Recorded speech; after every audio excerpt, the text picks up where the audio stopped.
Hello and welcome to the Cartograph Estate Vineyard. I'm Alan Baker, and today we're going to walk through how we're in the process of replanting the vineyard. We started a couple years ago and it'll take a couple more years before we finish. We're doing it in stages. It's super breezy out here, so I'm going to record this and then get in out of the wind so I can walk you through it. But the acreage was planted in 1999, so about 10 acres of Pinot. We are going to replant with Pinot and a little bit of Riesling. And usually a vineyard runs a lifespan of about 30 years. So we're a little bit ahead of schedule potentially. But what we found is it's a really cold location. It's really kind of a low yielding location. So what we've got now are 8 feet between each row and 5 feet between each vine. And we're just not getting the yield. We're getting about 2 tons to the acre, which is a really pretty meager yield for what we're paying for farming. So we're gonna decrease the row width to 6.5 feet and then put them 4 feet closer together, 4 feet apart. So that way we increase our yield off the same acreage without stressing the vines.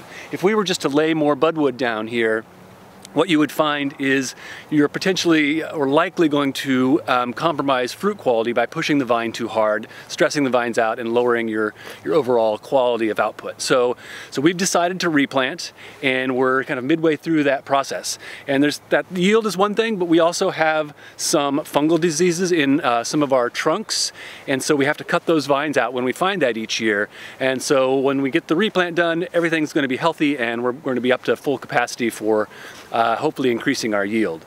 And so what you see here, all of this stuff, it all goes. So everything gets ripped out down to the ground, actually even below ground, because we rip 2 feet down and prepare that soil for the new vines. So you're really starting from scratch, all the way down to the irrigation that's buried underground.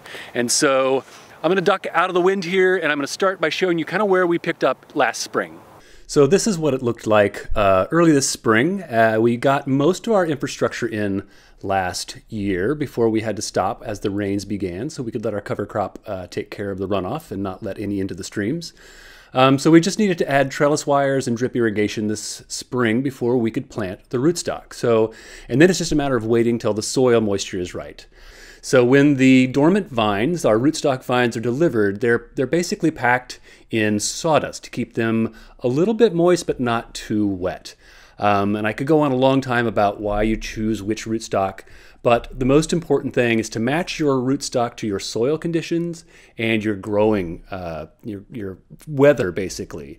And the last rootstock that we had was not at all drought tolerant. So the new rootstock is 420A. It's drought tolerant, and it enables us to keep the leaves on the vine later in the season, which is good because it's cold out there. So this is not the vine that will bear fruit. This is just basically the interface between the soil and the Pinot that's going to get grafted on the top. And so we're going to graft Pinot and Riesling into the top block, and then the rest of the vineyard is going to be Pinot once again. It's been Pinot historically. The process is pretty simple, but having an experienced crew and someone to coordinate them really makes this go like clockwork. So it took us less than 2 days to get everything planted, and the vineyard completely tidied up after that. So the first step in this is just digging a hole. So everything is ready. So you dig all the holes first. So you've got a hole for each vine. And then so you've got the field full of holes ready to be planted. And while this is going on, a small group prepares the vines by trimming the roots and the cane to make sure it takes root properly. So this is an important step to make sure that the roots are all kind of oriented in the right direction, so when they start growing, they grow away from the cane, and that keeps problems from happening down the road.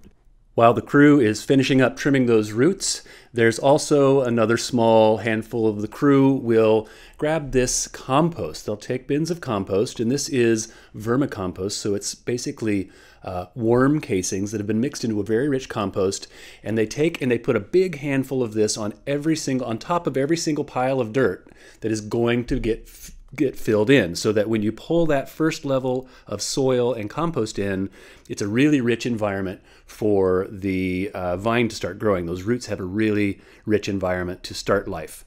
And there's also a crew that just basically is putting a vine in every hole.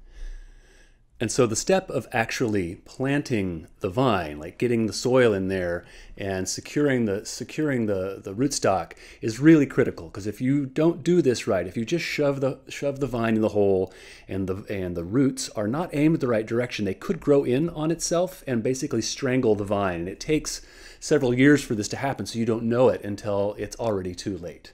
So you can see here, when they put the vine in the hole, they hold it very close to the stake that's going to support that vine, and they lift it up a little bit. So when they pull the soil in, it fills in underneath those vines, so the vines have very fertile soil below and above and around them. So at this point, we've got our pattern and everybody is locked in, and we just keep going until everything's planted. So with everything planted, the final step in the planting of the rootstock is to make sure that each vine has a little cardboard carton around it. And this keeps pests away from the young vine, and it also generates a warm, kind of moist and warm condition for promoting growth in the spring. So that's what this looks like now that we've got all of our cartons on. And with the pruning done and this new block ready to go, we're just waiting for bud break to get the season started. So hopefully we'll see you this summer in Healdsburg.